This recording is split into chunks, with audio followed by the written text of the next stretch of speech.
ये नंदी जिनके 3 पैर हैं, अटल कामधेनु गौ सेवा संस्थान शहडोल मध्य प्रदेश में 3 पैर वाले अभी करीब हमारे पास 15 से 16 गौवंश हैं जो 3 पैर से हमारे शेल्टर में सर्वाइव कर रहे हैं। ये जितने भी गौवंश हैं इन्हें हम रोड एक्सीडेंट से बचा करके यहाँ पे लेके आए हैं। तो कोई अनूपपुर से लाया गया है, कोई पाली से लेके आया गया है, कोई उमरिया से लेके आया गया है, कोई बाणसागर से लेके आया गया है।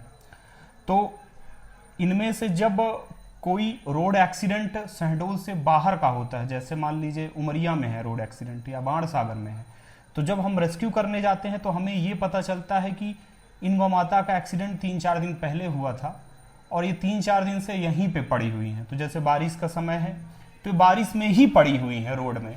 तो जो गौ प्रेमी है या जो डॉक्टर है उनके माध्यम से इलाज तो हो जाता है, लेकिन वो उन्हें शेल्टर नहीं मिलता है।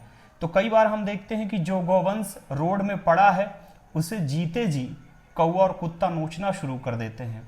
और कई बार वो गौवंश जब रोड में पड़ा है और किसी की नज़र उस पर नहीं गई तो वो बस दर्द और तकलीफ में अपने मरने का इंतजार करता रहता है। तो उस पीड़ा में, उस तकलीफ में उसे मौत भी नहीं आती है और कई दिनों तक तड़पता रहता है।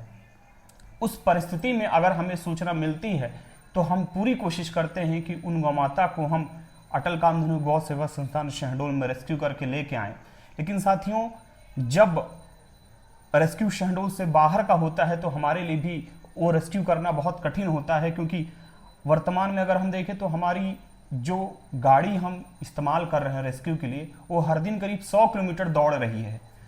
तो चाहे पाली हो, उमरिया हो, अनूपपुर, तो हम हर जगह दौड़ा रहे हैं। तो हमारे लिए मेडिसिन्स के साथ, इनके भोजन के साथ वो तेल और डीजल का जो प्रबंध करना है वो ये हमारे लिए बहुत कठिन पड़ रहा है।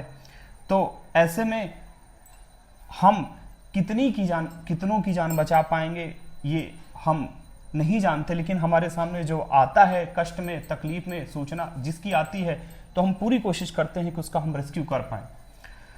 तो औसत हमारी गाड़ी अभी 100 किलोमीटर पर डे चल रही है। बारिश का समय जब से आया है बहुत एक्सीडेंट हो रहे हैं, हर दिन 8 से 10 एक्सीडेंट होते हैं, तो ज़्यादातर को हम शहडोल ले आते हैं। तो इस वीडियो के माध्यम से मैं आप सभी से प्रार्थना करना चाहता हूँ, गुजारिश करना चाहता हूँ कि आप तो हमें पिछले 8 वर्षों से लगातार सपोर्ट कर रहे हैं और आपकी ही बदौलत इतनी सारी गौ माताओं की सेवा हो रही है, इलाज हो रहा है। तो आप दवाइयों की मदद कर रहे हैं, इनके भोजन की व्यवस्था में मदद कर रहे हैं। तो मैं आपसे प्रार्थना करूंगा कि आप हमें पेट्रोल या डीजल से भी जरूर मदद करें, ताकि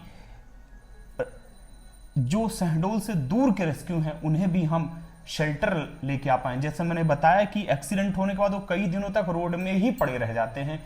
ऐसे में कुछ लोग जिनको वो गौवंश नजर आता, कई बार वो केवल तरस खा करके आगे निकल जाते हैं।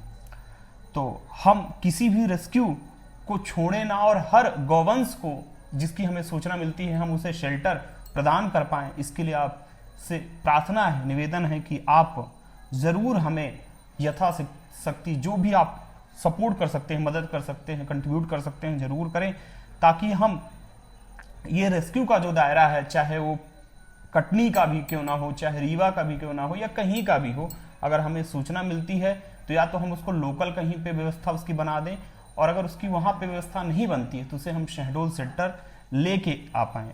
तो आप ज़रूर हमारे साथ आएँ। जय गौ माता।